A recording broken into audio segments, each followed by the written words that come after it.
There's no reason to believe she'd always be there. Don't give baby what you believe in. It's getting nowhere. It teaches you to never grow. Don't look down, just look up. She's always there to remind you, just to remind you to pause. Just one mind. You know it's too close. You just one mind.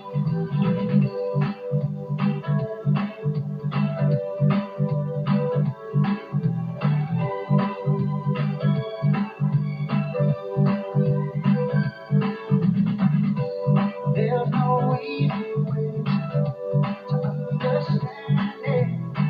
'Cause there's so much of my life in her. It's like a magnet. It teaches you to never grow. There's so much love you never know.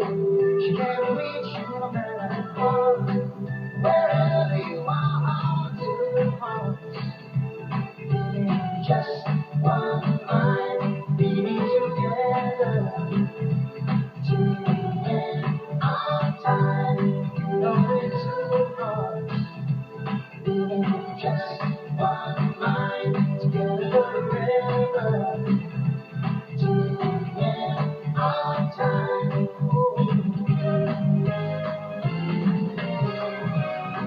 She knows that I will be special in my heart. She knows, yeah, she knows, no matter how far we are. She knows, I'm all I know is too hard. We're living just one mind, beating together. To the end of time, you know it's too hard. Living just one mind, together forever. To the end of time, you know it's too hard. We're living just one mind, together forever. To the end of time, you know it's too hard.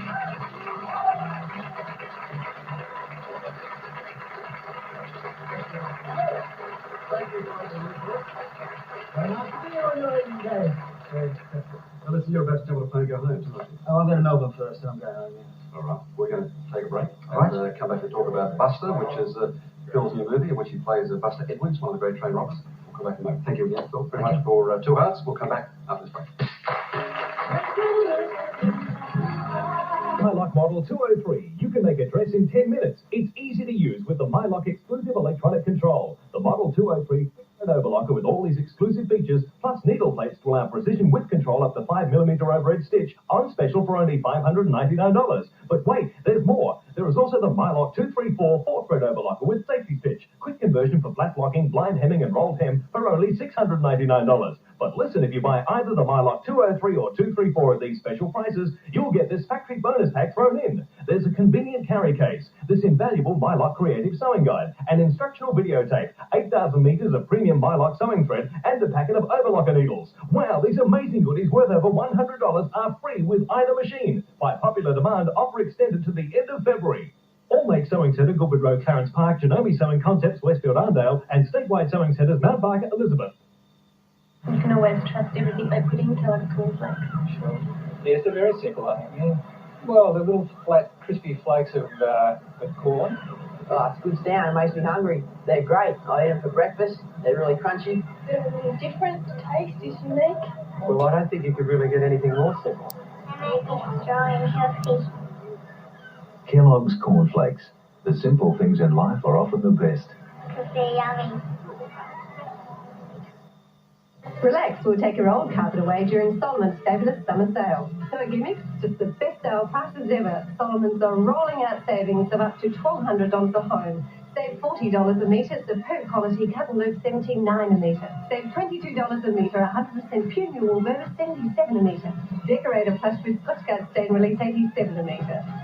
Relax, let Solomon's lay it right during their fabulous summer sale. Now on at all Solomon's carpet stores. Welcome back. We're back to talk with Mr. Phil Collins, the Mr. Big of music. He sold over 20 million records of his own and countless millions with other people.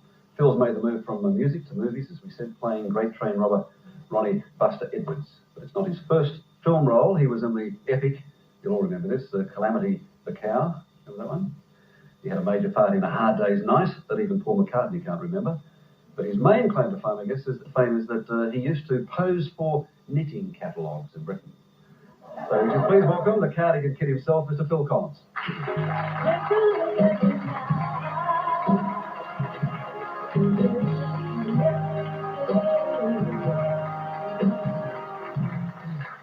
Nothing's sacred, is it really? Nothing's sacred. You're all over it. In fact, oddly enough, you've filmed in the past, and you've performed in the past with cardigans on. I mean, cardigans is that a signature or not? No, that's about anything, I think. No, I always mix you two up. I did many things when I was a teenager. You know, I went to a drama school and they sent me for different jobs. I did the Art for Dodger in Oliver, which was the first professional thing I did for 7 months. And then the last thing I did was this Calamity the Cow film, which was terrible, children's film. And I had an argument with the director because he wanted me to play it like an adult young 17-year-old, sorry. And I wanted to play it like an adult 17-year-old. And so he had the last word because he wrote me out the script. And what about Hard Day's Night then? When do you Hard Day's Night, well, at the end, we got paid for screaming at the Beatles, is what happened. I mean, we went to the drama school and we got sent down to the Scala Theatre in London, which is no longer there. But and they were performing at the end of the film when Wilfrid Bramble comes up to the stage. Right. And all the kids are there. I see my friends in it. I've watched it hundreds of times because I love the Beatles, but I've never seen me in it. But I got paid for it. And how much did you get paid? About $5 a day. We did 2 or 3 days work on it. Oh. And I presented McCartney with an award, about 3 or 4 years ago, and I told him I was in it, and he just couldn't believe it. Because for me, to be in the film with, somewhere, and then 25 years later, present him with an award is great. Well, your mum ran an acting studio or some kind of theatrical agency for kids, which right. She still does. Where do you go then from? How did you get from that? And certainly, there's no question about your high profile in singing. But how did you get the role in Buster? Well, after this Calamity the Cow debacle, I kind of I said I'd never do any more acting. Vowed to myself I'd never do it. And for 16, 17 years I didn't. Until Miami Vice approached me to do a part in one of their episodes. And I thought it was just going to be a small cameo part, so I said yes. And then they sent me the script, and it was quite a large part. So I did it, and I had a great time. But this is different from what I remember it being when I was a kid. It looked fun. Yeah, it was great fun. And from there, I said to my manager, if any film scripts come in, throw them my way. And he did, and I didn't like the first few I read. Then Buster came along as a result of Miami Vice being on television, and the director saw it and said, "Here's the Buster." So can I say, and I honestly believe that you look as though you are the part. You don't look like you're acting. You look like it was easy. You look like it was just you were the person. Well, there's I suppose there's a side to my character. I mean, the Vice part was the spirit, and Art for Dodger when I was first doing it. I mean, the answer to that really is maybe I can act. Yeah. See? I didn't suggest you. No, I'm not saying that. Well, I wasn't saying that, but see, some people, the critics, critics sort of say, well, you look very natural, and obviously it's just like you being you. And I say, well, maybe, but on the other hand, maybe I can act a bit. I don't know. Yeah, the nude scene. I understood though you weren't quite so comfortable doing that. No, well, I've never done it in front of the cameras. And yes, I was just a bit. My wife was more worried than I was actually about me getting out of bed, obviously naked, as the script said. And she's, I said, the world's not ready for my bum, so we'll have to work out some way of doing it with me not being naked. And Julie was 4 months pregnant when we did that scene. Was she? Yeah, so she had nothing to do with me, but she was quite conscious of the way she looked, although she looked great. So it was kind of very done with the best possible taste. It is in fact a love story, even though it's about the great train robber. Yeah. It's a love story, isn't it? Yeah, well, I think the thing that fascinated me and Julie, and also Colin Schindler, who wrote the screenplay, was that not many people know what happens when you close the door, you know. Everyone knows the facts of the train robbery, that's well documented. But when Buster goes home, he goes home to problems with his mother-in-law, his daughter, his wife, making ends meet, you know.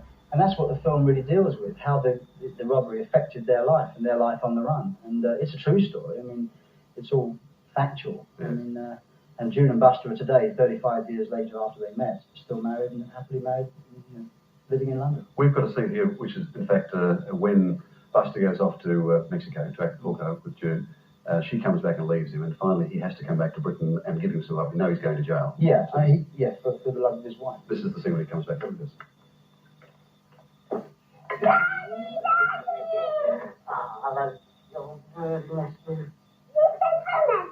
Yes. Dad, you remember? I told you I got that.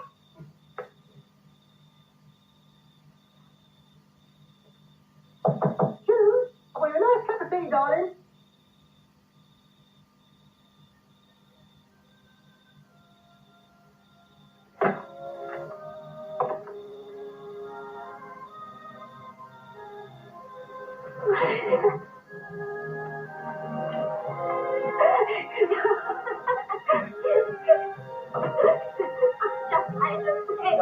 Sometimes you say the stuff that's things.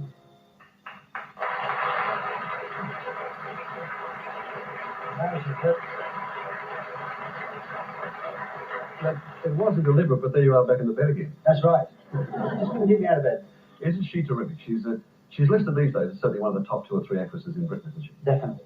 I mean, she's known, I guess, in England anyway, for the Victoria Wood shows and Educating Reach with Personal Services, as a comedy actress.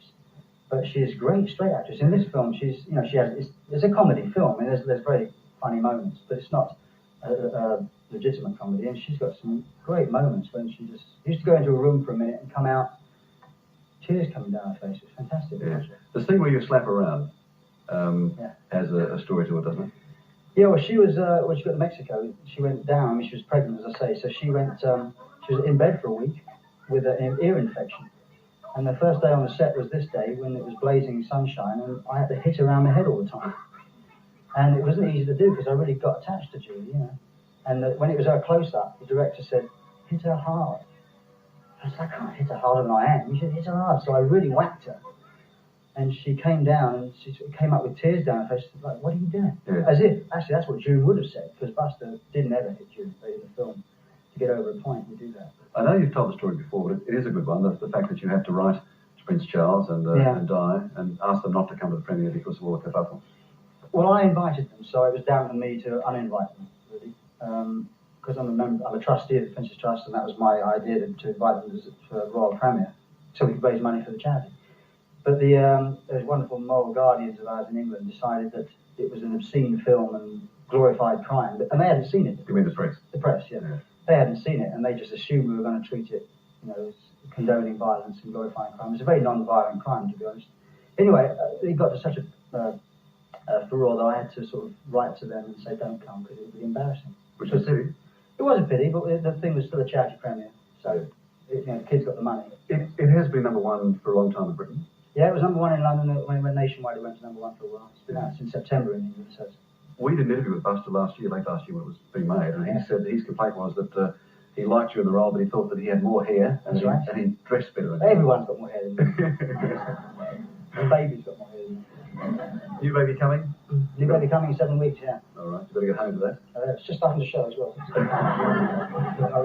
But we thank you. I know that you're squeezed in before you duck to Melbourne and get home. Thank you. The movie is called Buster. It is a splendid movie, and for those who recall the Great Train Robbery, it's well worth a look. It's a good love story, and it's well acted. We look forward to the next one. And the next tour, in fact, you're coming out with an album? Yeah, album should be out about September if it's finished on time, and then I'll be touring probably here in January. So. Great, look forward to it. Yeah, look forward to that. Thanks, Phil. Please thank Phil Collins. After that, yes. Now, a big birthday back at 89. Continuing to cross live from John Michael Housen. He's in love, that's it.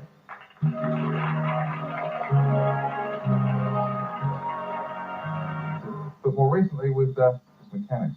This video features the vocals of Paul Carrick and is the title track of his current album, The Living Years, Mike and the Mechanics.